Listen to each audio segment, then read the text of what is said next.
chained to a wall who's really free.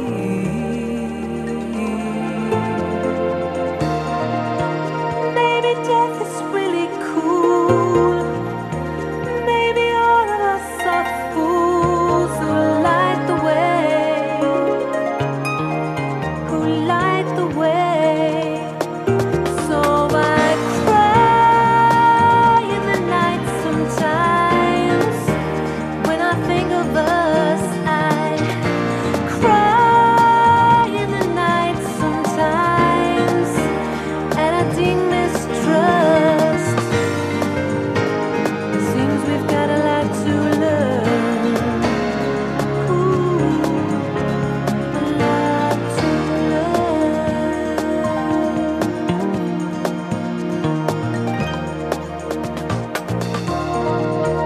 Maybe in another life we could start again and get things right. So right. And a color wouldn't mean you could hate another soul that's shining beneath the skin. And I cry in the night sometimes. When I think of us, I cry in the night sometimes, and I deep mistrust. Seems we've got a lot to learn. Ooh, a lot to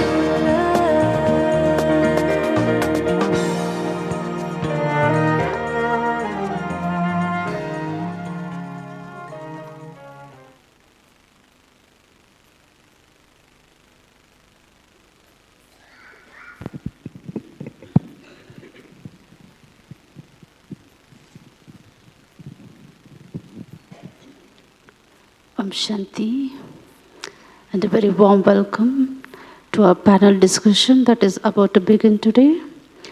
We have our panelists, Brother David from UK, Sister Lotta from Sweden, and Sister Elizabeth from USA, and we have Sister Pratibha from South Africa interviewing them.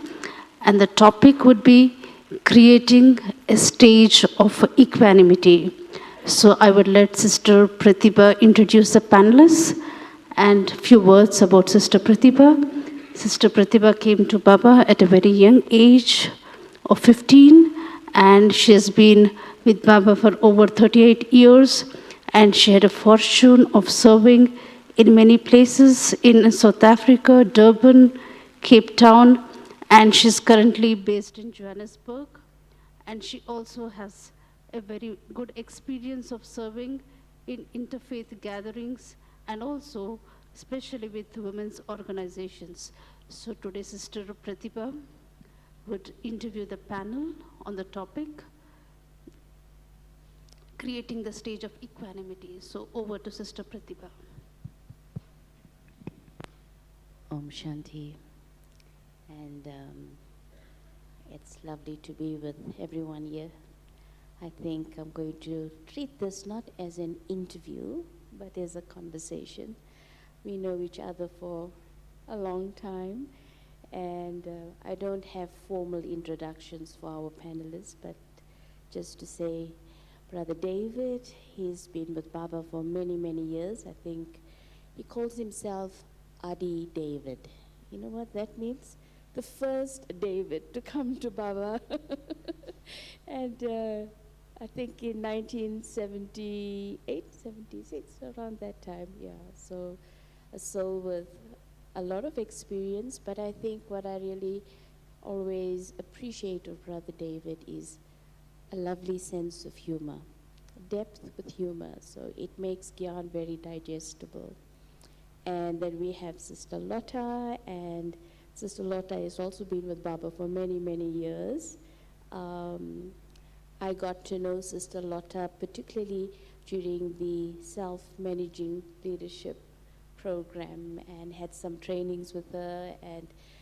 what I appreciate of Sister Lotta, she's a very creative soul. I still remember some of your cartoons, Lotta. And also a soul that's very light, very enthusiastic, and a good friend. And then Sister Elizabeth, another very creative soul from San Francisco, looking after Baba's retreat center, Anubhuti. And I think many of us know her through her beautiful singing. I think you're the first sort of double foreigner who started singing in Hindi, isn't it? So very well known and loved in Bharat for singing in Hindi.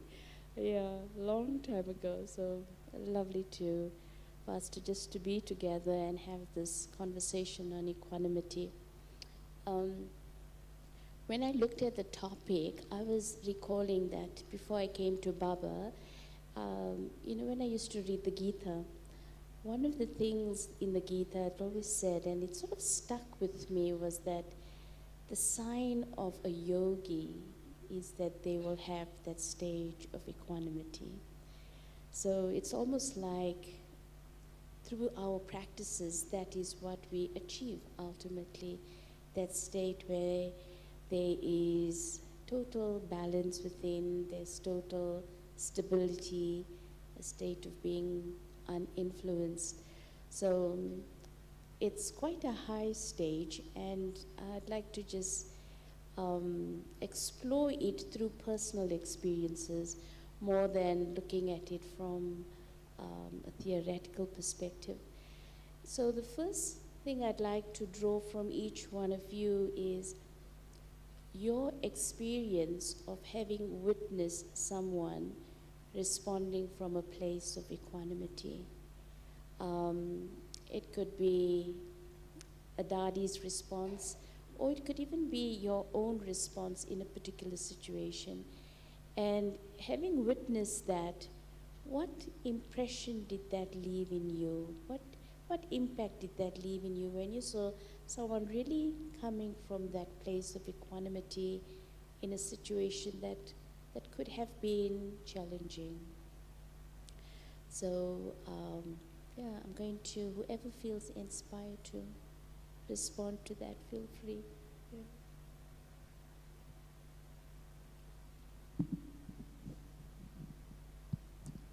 For my first song, I was in Delhi, ORC, the retreat place, and it wasn't quite finished, and there was a part that was not quite finished, and the scaffolding collapsed. And the scaffolding, that was supporting an archway, and it was clear that there was a couple of the workers who were actually under the rubble. And I observed that a lot of the workers and quite a few of the BKs sort of started diving in, which is a kind of a normal reaction. But one of the seniors was sort of sitting, and she just remained extremely calm and sort of put a hand up and said, there's too much rubble. If you move anything, it'll be dangerous, and something might fall, so we need to get some lifting gear. And that's what happened. And I thought, wow, that was very practical and safer. Yeah. And the impact that left on you in terms of? Yeah, it was a great example. I mean, many of you know, used to be a bit of a sportsman. So when I thought there was a good chance of going for something like getting the ball, I'd really go for it. I mean, seriously go for it. But if I felt it's not really a good chance of getting it, I would just step back and save my energy and just wait. I used to do that with exams. People thought I was crazy. I would just walk in very late, not speak to anyone, not look at anyone, and then walk straight out again. So I think I had a sort of a chilledness about me somewhere.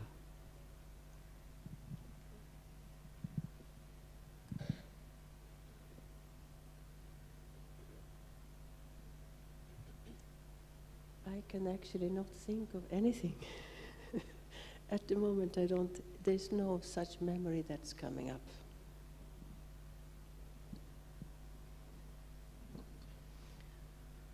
There was an experience that I had in a small class that I was taking, and it was a meditative class, and someone got up and said, "This is a bunch of hogwash. This doesn't make any sense."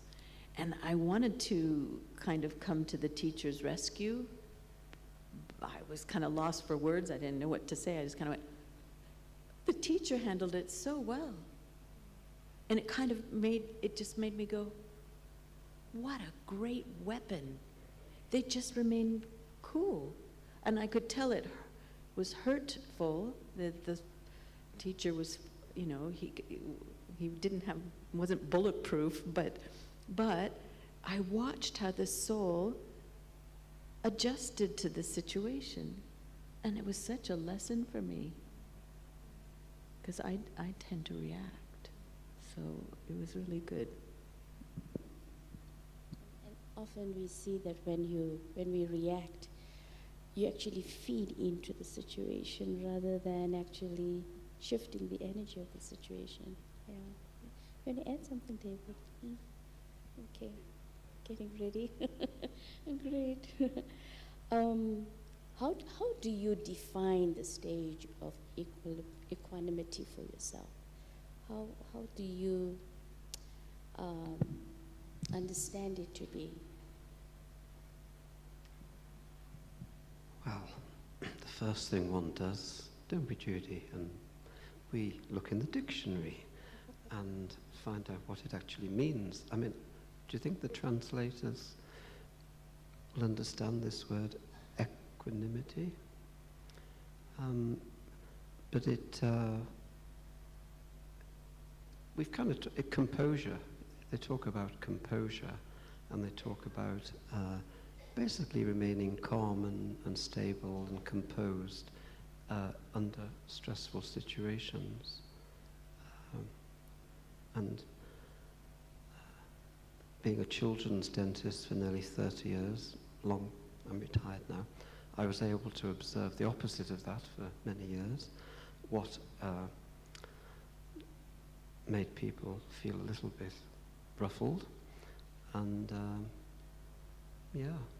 I mean, it's our basic teaching, isn't it? Don't you think? Om Shanti. I mean, that's the theory. It's just that when we're actually out on the battlefield, it doesn't always work like that, does it? Don't you found? Elizabeth? Did you say battlefield? I meant a field of action. Oh, Our field learning. of action. Our learning. Just never mind the mines, the the field work. mines, right?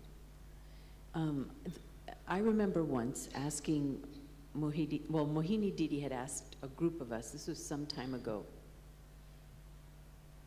and so it was before Peace Village, so some time ago, and she said, okay, someone tell me what does balance mean, or no, what is it, perfection, what is the definition of perfection? And I piped up, I was one of the first ones to pipe up, and I said, perfect balance, it means to be balanced. And she goes, no, it doesn't mean that at all. And then she used that to begin to explain that it's fullness. Perfection simply means you have all the arts and they're ready. And I'm glad that I had that experience because it made me think about this. It's not balance of a tightrope or a razor blade however you think life is for you, it's not, perfection is not that. And I really thought about this. It's this fullness. And this year, you know, especially when it comes to karma, that was brought up the other day, does Baba do it for me? Oh, you remember this? You know, oh, Baba, he did it. You know, Baba did it. Well, if I did something negative, well, who did that? You know, oh, Maya did it, right? But I have no issue with that, but it still came to this notion that I had about balance and equanimity, and that Baba comes to purify us. He comes to purify the soul. That's his job. He's not going to do it for us. He's not going to wash the dishes for us.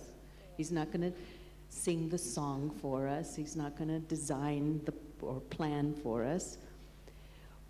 But the thought, the image that came this morning was like he picks us up from the dust of extraneous thought, our concerns, our worries, our meanderings, this maze of thought. And he brings clarity so that we can do the obvious. It's not when we're stuck in our menagerie of planning. But there was just this beautiful thought, like he picks us up and brings that clarity, and then it's impossible for me to do the wrong thing. And so when things happen, and they will happen because they're supposed to happen, and they come to say goodbye. All these events come to give a namaste, even the good ones, the happy ones, and the negative ones. So for me, it means that I give it permission to move on. I can't hold on to the happiness. No, I didn't think of that. That's good. I can't hold on to the happiness, and I can't hold on to the sorrow.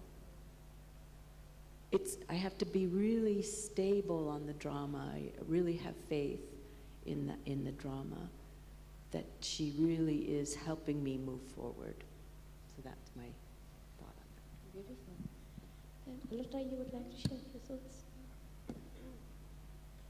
What came to mind for the first question was, of course, Bab Dada. His vision of the whole 25,000 crowd and completely stable. And what often happens in the crowd is somebody screaming, something crazy happening, and in the crowd we start looking, and Baba just completely stable. So that's my image of equanimity, and I find that image is so attractive. And I feel that's also an image of royalty. Not being beyond or above, but having total trust. And when you ask about the stage of equanimity, I feel for me is not to take sides. Never taking sides, because everyone belongs to me. As I felt like the daddies used to be like that very clearly, they never took sides. And it's so easy to be swayed when we see things in the newspaper or we follow political developments. But we talked about it the other day, some of us, that we already know. We already know why things are happening. There's no question of asking why. But to be stable like Baba in that way, to not take sides, I feel is for me.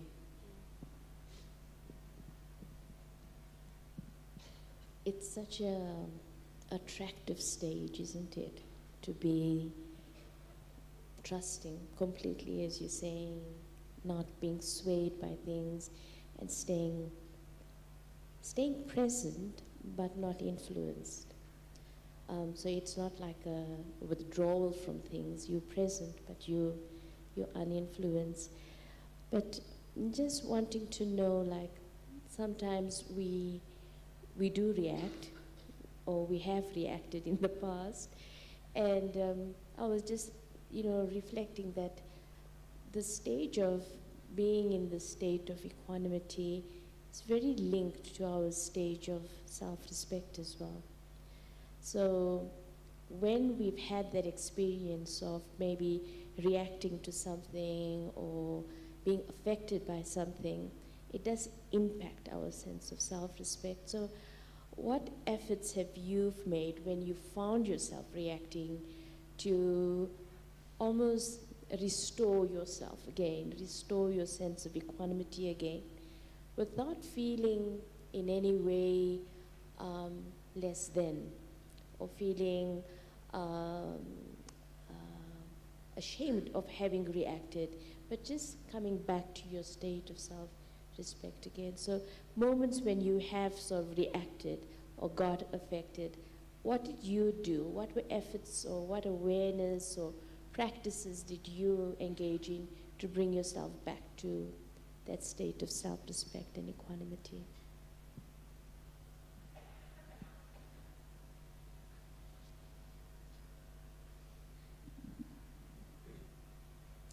I think for me, just to be what I feel for myself, because I do react, and sometimes I react very strongly, and to stop at that time, because when I react, the consequence of that comes back to me. So often the one who has the most bitter experience is me. And so in the past I used to blame myself, and that wasn't helpful, because it becomes an evil cycle and your self-respect is not increasing but is decreasing. So in later years I found myself more patient with myself, wanting to look at it more properly. Why did I react like that? What am I afraid of? And not to think that I'm not afraid, but rather admitting I'm actually afraid. I need to get a tissue. I'm coming back soon.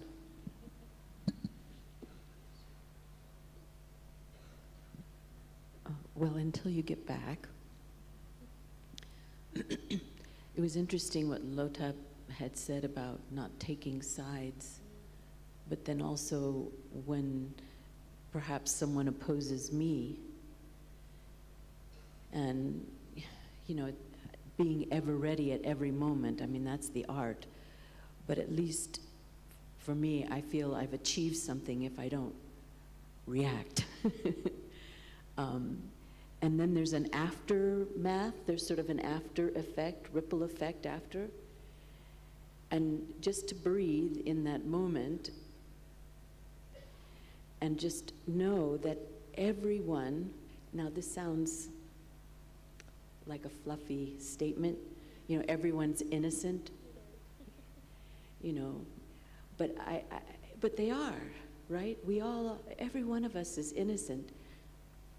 And even in taking sides, now it's just so ridiculous, it's impossible. How can you possibly take sides on any issue?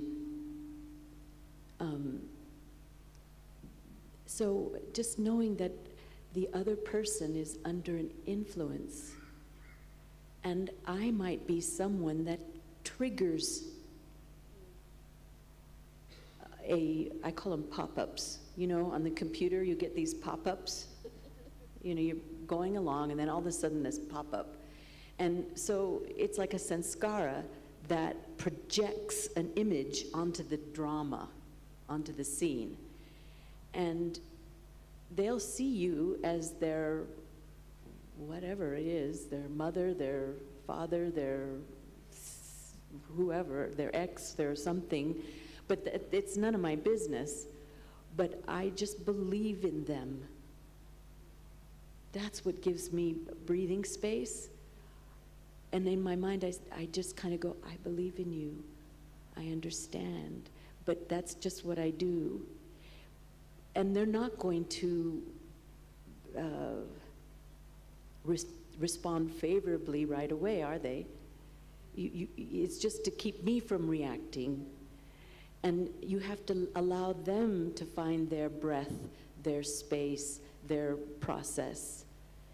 And sure enough, they figure it out. Just as when I witnessed someone not buying into the drama or the scene or the pop-up, they didn't buy into it, or Bap Dada just went, yeah, every culpa, this happens. And it's sort of giving faith to the other person to find their equanimity. If I remain balanced and have faith in you, and I know this is hard, breathe, and I keep breathing, then perhaps they'll find their breath. And I found that to be helpful, very helpful.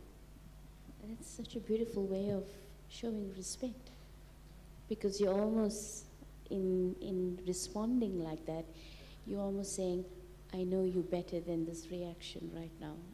It's like almost in a quiet way, reassuring that you're seeing something deeper in that soul. It's beautiful. David, any thoughts from you?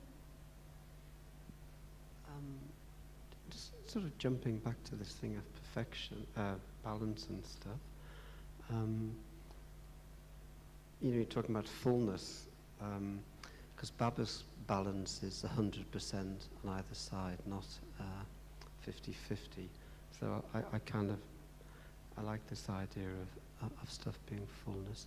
Just repeat the question. Moments when I have reacted or been challenged, Right. How do I bring myself back to that state of balance? It depends on my mood, depends on my energy levels, depends which side of the bed I've got up on. Sometimes the sisters at the centre will say to me, is this a good time to talk this through? And I say, no. I'm going to hit a few golf balls or kick a few cans down the street, and maybe we'll talk about this tomorrow. So I think it's kind of knowing where you are. This thing of reacting, it's like a failure, isn't it? Okay, I know it's black and white, but I was listening to a podcast on elite athletes who'd missed out on an Olympic medal by, in some cases, 1/100th of a second, and the interviewer, who was a sports person himself, an Olympian, was saying, how did you feel about that? And of course they reacted differently, but one was gutted, one decided not to give up, and blah, blah, blah. But one of the guys said, in sport and in life, he said, either you win or you learn. And I thought, wow, I grabbed that quote. I thought, that's good, isn't it? Either you win or you learn. And that, so I've stopped beating myself up. And I like this thing of what you mentioned, self-respect, because I was actually thinking this morning, it's all about self-respect. And like for myself, I was pretty good at most sports, and yet I'd still have this hesitancy looking to see whether I'd been selected for the team, which was a bit ridiculous really, because I was actually captain. But and the captains do get dropped, by the way. And I could see, gosh, that is such a deep thing, that there's a part of me inside that just nothing's ever good enough. Not in a gross way, but you do something nice, you do a talk or something, and people come up and really found it useful, because obviously Baba's inspired you to say something, and yet inside, I could have done that better. We should have missed that point, and I didn't do that. But now I've changed this round, because I thought this is just a habit, and the only way to change a habit is to change it. And so when my mind starts going, oh, you know, it's okay, but you could have done this, that, and the other, I'm saying to myself, oh, excuse me, you're talking to the wrong guy here. You're talking to the David of 2 minutes ago or 5 minutes ago, and actually I'm not that same David. I'm different, so there's no point in really having this conversation with me because you're not talking to the right person. It sounds a bit funny to do that, but I've actually finding it's worked. And I like this thing of being innocent. You know, karma, someone said, you know, everyone's responsible, but we're not to blame. So it's a nice, you know, because obviously if you knew better, or you were seeing things clearer, or you just had more experience, you wouldn't have reacted. So you can't, I think it's, for me has been, and is really important to just keep seeing the best. You know, Daddy G's, one of her slogans was, see the best and forget the rest. And I thought, oh, that's nice, I like that.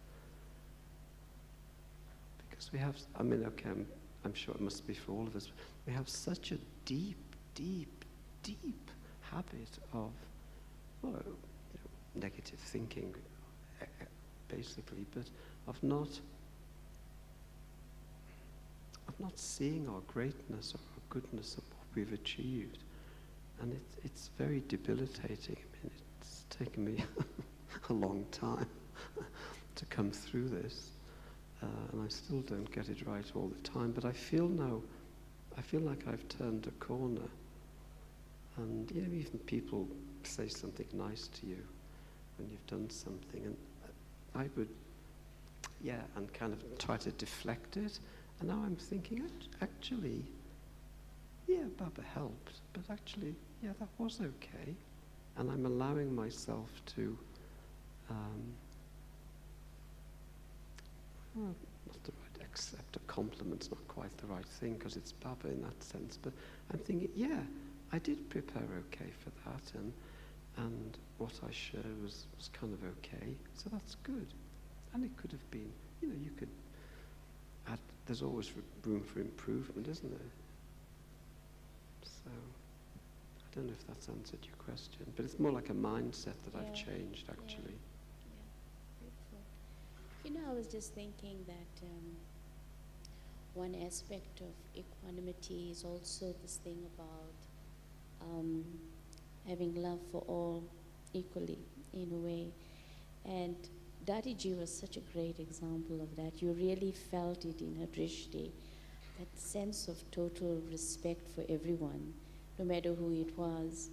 And that's quite a high stage to sort of achieve. And I guess on one level we can say it always comes back to that practice of soul consciousness, you know, to go beyond the roles, to go beyond the forms and just focus on the soul within.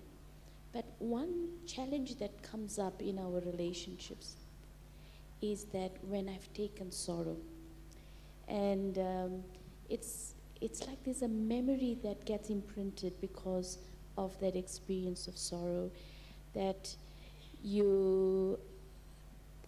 influences your attitude more than anything else in terms of how you relate to people and things like that. So how have you all worked with that in terms of that, you know, to really finish those traces of sorrow, to cleanse the attitude again? Because I think that's real subtle work that has to happen, and yet it influences attitude and drishti a lot. Yeah.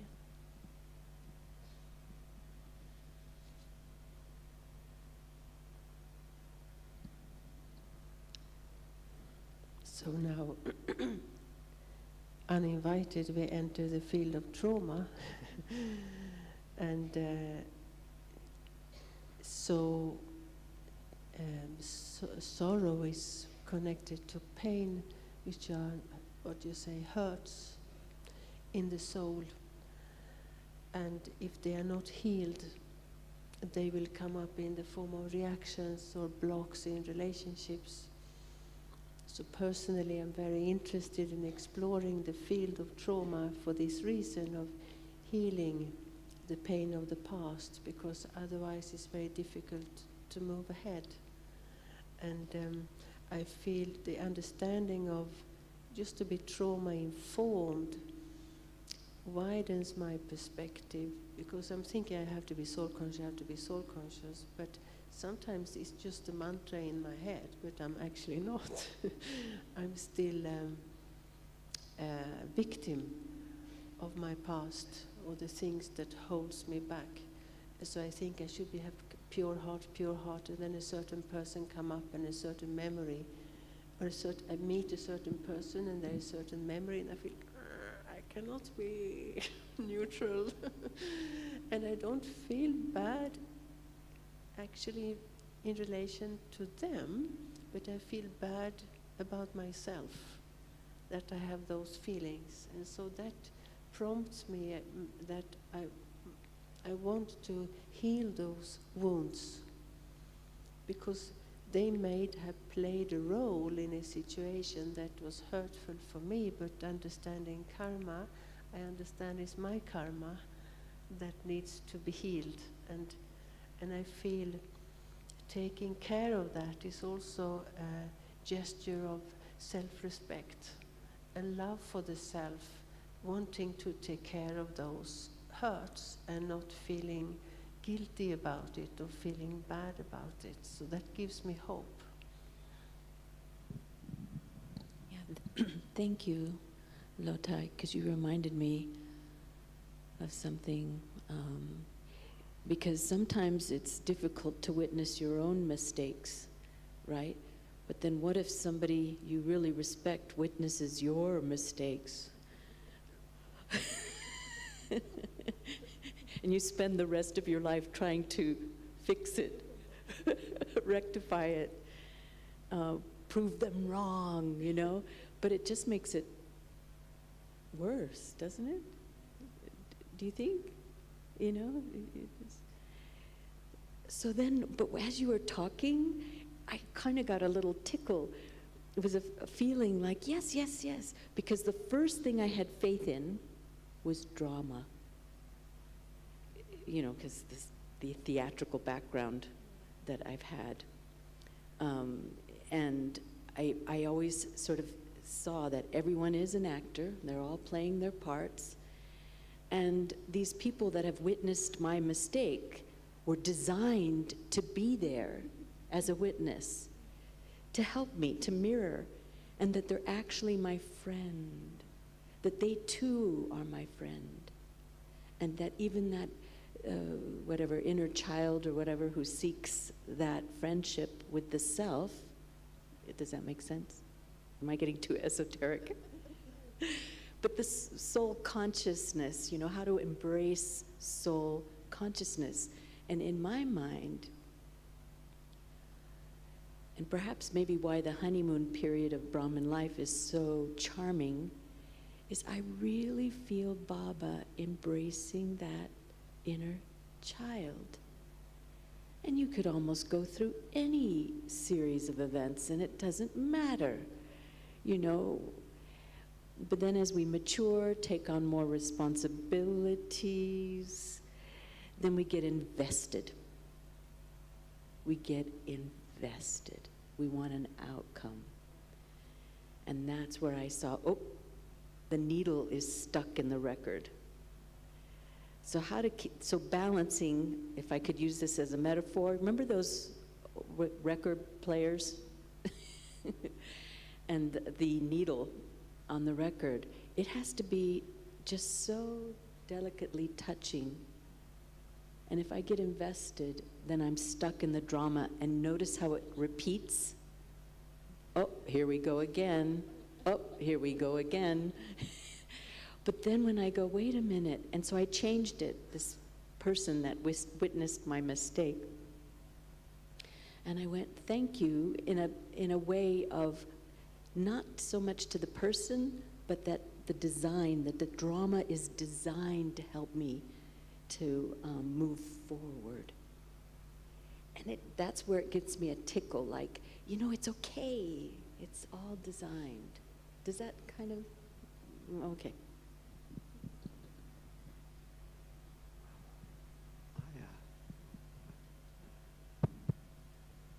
I once saw a cartoon with a cat in a psychiatrist's chair, and he was like a Freudian character, and telling the cat that if you want to be free from all forms of pain, sorrow, and distress, you have to stop being so involved in your own life, which is basically what you're saying. And sorry, jumping back to sport and stuff, but it's like you can't be perfect until you're perfect. I mean, you can't be full. The bucket can't be full until it's full, right? So in the process of filling it, by definition, the bucket isn't full. And so I've spotted this a little while back. You know that lovely example when was it Anand Kishore ate the ice cream without remembering Baba, and he was the first, I think he was one of the centres, had a first fridge in India, and he ate the ice cream without remembering Shiv Baba, and he was mortified. And I've heard different versions of the story, but it was something like, you know, Baba sent him a message saying, "Don't worry, child. The children are ocean of mistakes, and one more is not going to make much difference. And I'm sending orders for the sister to make a second batch of this delicious ice cream, and this time do make sure you remember Shiv Baba." And I thought, you know, it's so nice. So, you know, what you were saying about not beating yourself up and all, you know, having compassion and kindness to yourself. And the reality is we can only inch forward. There's a part of us which maybe it's the bit that's experienced perfection, that knows I cracked it. But that's not realistic when I'm coming from here and moving back to perfection. And I think it's a real banana skin for Brahmins. It was for me. It's like expecting too much of yourself. So I think just small, slow, incremental steps is really good. Some of you might have come across a book called Tiny Habits. It's a behavioral psychologist guy from America. And his thing is you can just do something very, very small, but make it consistent and constant, and then you just build up, which is basically what Baba says. And I started some while back thinking, look, let's face it, come on, let's be honest. Really, how self-conscious am I throughout the day? I mean, I'm talking about it, I'm thinking about it, I'm reading about it, but actually, come on, let's be honest. Actually, how long am I actually in this state of self-consciousness? Because then I wouldn't react and all the other stuff. So I started thinking, well, any little addition to my self-consciousness is a big plus. So instead of thinking, oh God, you know, an hour's meditation and my mind was all over the space of blah, blah, blah, blah, blah, I'm thinking, wow, you were really focused for 1 minute. And in this book, you know, you go in the mirror and go, yes! So you acknowledge your victory, and that raises your energy up. And then that carries forward for the next time. I mean, this caught my attention being a retired dentist. This guy ridiculously flossed 1 tooth. He was having trouble flossing his teeth, so he just did 1 tooth a day, which is ridiculous. Even he says, this is ridiculous, isn't it? But he did 1 tooth a day for about a month, and every time he did it, he goes to the mirror, and I've started doing this, he goes, yes, well done, you've done it, great, victory. Come on, 1, 2. And that kind of energy built up, and then, pleased to say, he's now flossing his teeth. So I've kind of adopted this little tiny habits thing with soul consciousness. So instead of beating myself up about what I haven't done, just focus on something that, gosh, I mean, those of you who know me, I work with kids and I'm from Liverpool and I'm a bit chatty, a bit conversationalist. And so I sometimes have to sit in meetings, when we're in the meetings, and I sometimes just have to sit there saying, David, be quiet, be essential, don't say anything, keep quiet, let someone else say it, and if they really don't bring it up, you can bring it up at the end of the meeting, because it's a habit. Everything's a habit. And who's created our habits? I have, so we can change them. So I'm just finding this so helpful. And it's not, otherwise it's too for me, it's too overwhelming to be 100% soul conscious now, when I'm not. I mean, it's a bit, it's a bit Walter Mitty, isn't it? It's like we're in a make-believe world inside our head. And I think it's really nice to work with reality, that this is my situation, not in a negative sense, because in sport, the guys that win believe that they can win in spite of. Like my team, Liverpool, won in the 99th minute, the 9th minute of extra time, which is and the headlines are, they'll never give up, You haven't lost until the final whistle is blown, and until the final whistle is blown, there is still a chance of winning or not losing.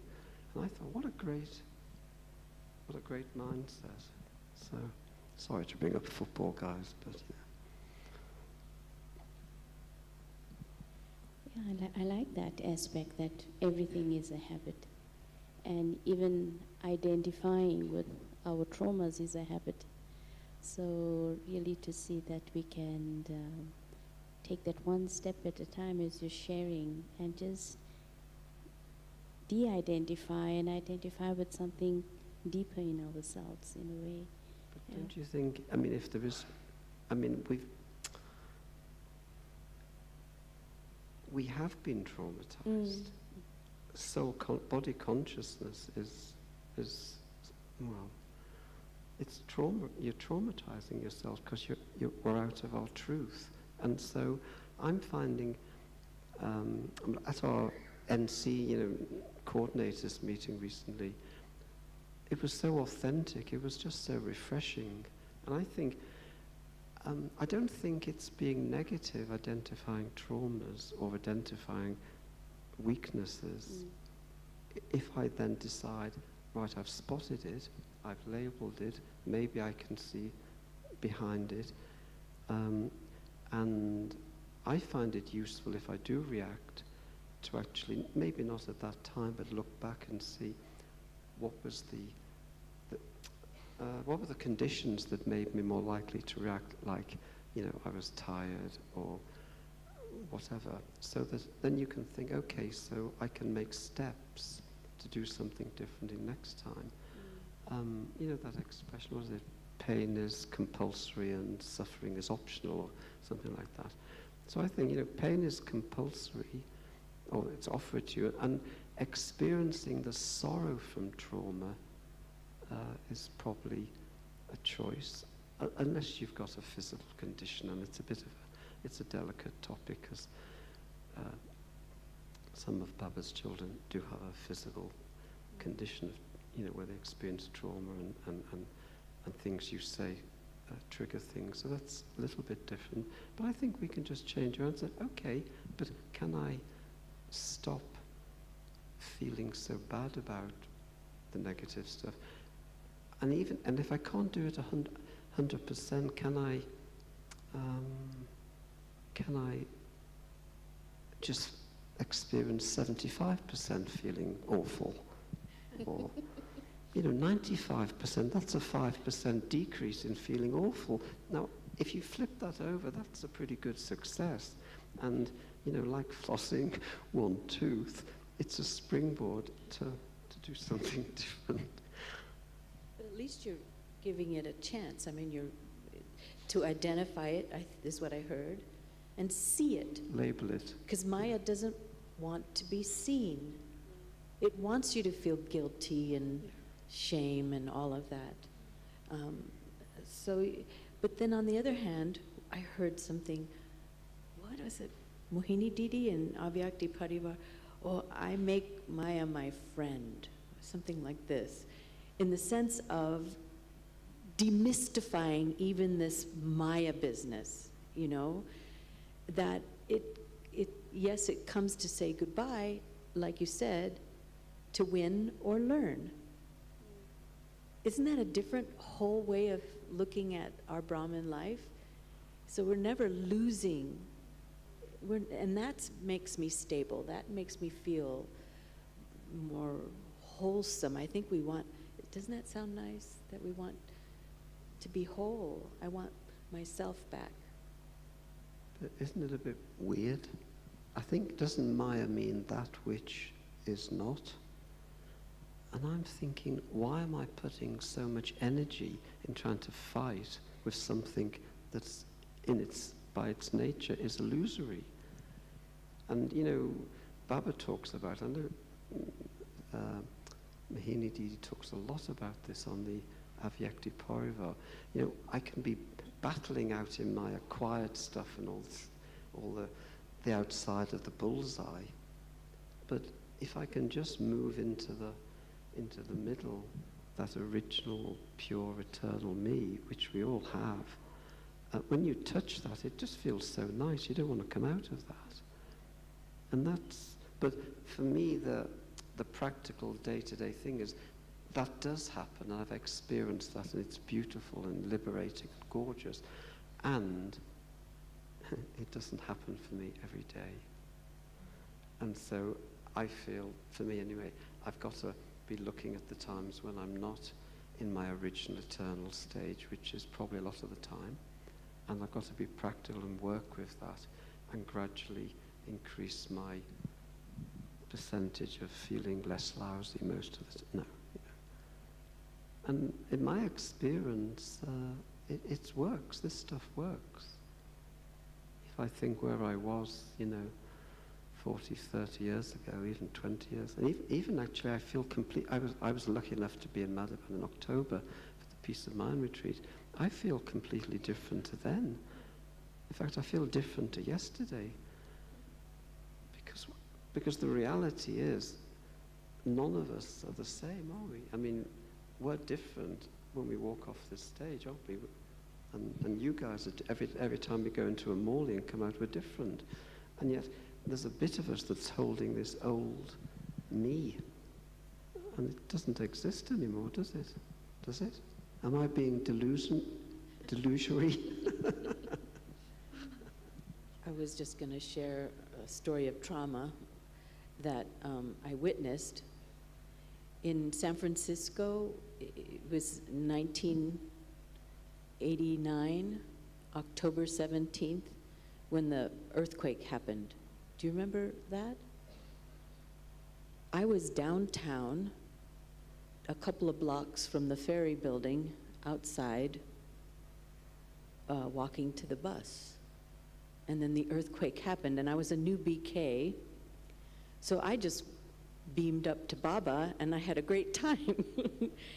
And I found a telephone, not a light post to stand by. And then I witnessed every type of sanskar that you could imagine, and this is a traumatic event.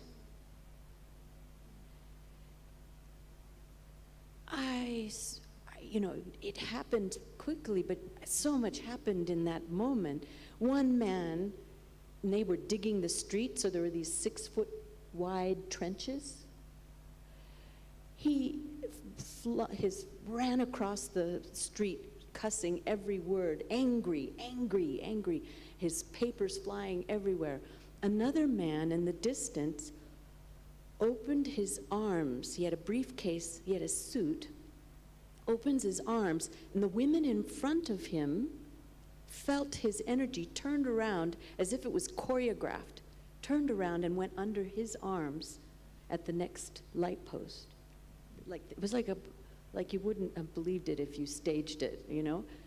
And then some people went under the building ledge, which is the most stupidest thing you could do because all the glass could, anyway. Then it finished, and I went, oh, okay. And I thought, well, nothing's working, right? The electricity isn't down. Smoke from the dust of the buildings.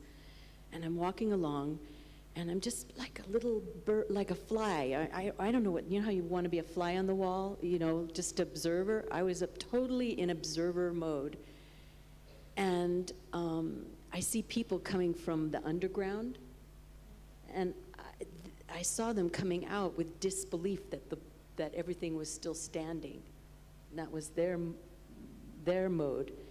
Then I come down to an intersection, and I've been walking for at least 10 minutes, and there's a Latina mother and her 10-year-old sobbing uncontrollably in the middle of the intersection. Just like that, you know, but just, okay. I cross the street. These two bikers come out. They're the messengers. They deliver messages from office to office. They go, hey, Peter, yeah, where were you? Oh, yeah, that was so cool. Oh, like, let's do it again. For them, it was a fun ride. And then, as I walked on, I saw people helping people. Like they rose to the occasion, directing traffic, ordinary clothed people, and people helping people. And then everybody, because it was a hot day, was picnicking. Anyway, where I'm going with this is, okay, I can choose how I want to witness even those traumatic events, but I have to let it shake. I have to let it do what it needs to do. And you could almost use that as a metaphor for, why the cycle has to turn. It has to shake. And Baba's given us this blessing of knowing the drama and time and even just past, present, and future, so that we can ride the waves. And in our equilibrium, in our calmness, as much, whether it's 95% or 10%, it's going to help someone. And, just to remain above the drama. And that's just one thought as we near the end. But Lotta, because she's great at this. She's great at this. No. I enjoy what has been said. What I hear when I hear David is that to be, grounded and honest, because it's easy to come into Brahmin life and fly with all the ideas, and it's actually very much based on bhakti ideas, and thinking now I'm safe, so now I should be perfect because God is with me, and then I get surprised that I react, and then I feel horrible that I react because it shouldn't happen, because I should be perfect. So all of these ideas is easily up here. But to come down to the ground and to accept myself and to accept my feelings and my reactions, I feel is where I can only start from where I am. But I often found in the past I tried to be somewhere else and be like somebody else, and it made me feel very unauthentic. So I feel what is coming up is from both of you is the authenticity.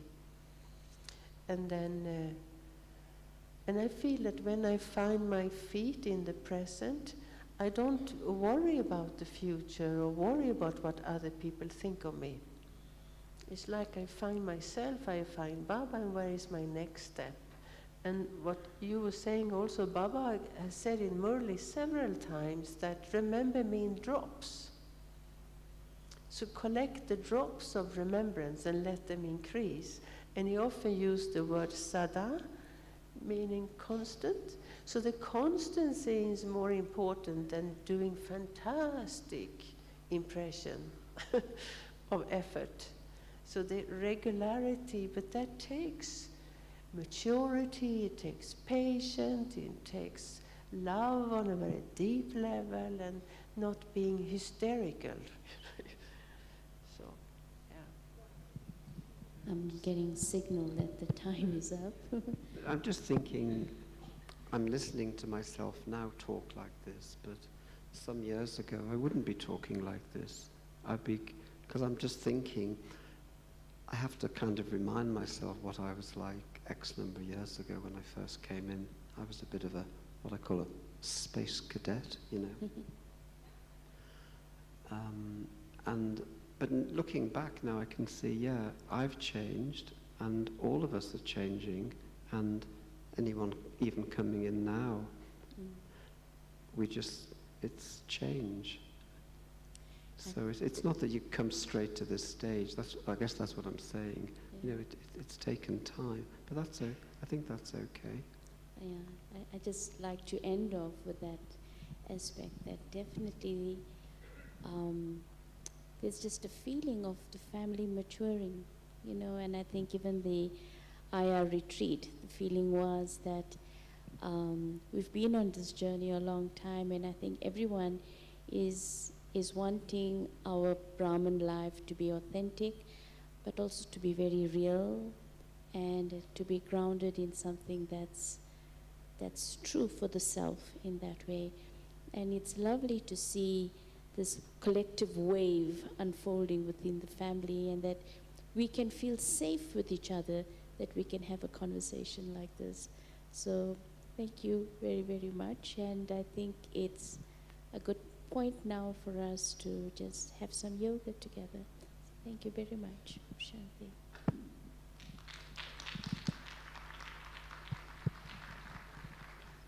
Shanti. I thank all the panelists for very authentic sharing from the heart, and also Sister Pratibha for extracting jewels from them, and few announcements, few requests from the kitchen and dining department. Kindly register for vegan and gluten-free diet in the global office, and also there's a request that only those who have registered for this can please go into that line of vegan and gluten-free, because it's prepared strictly based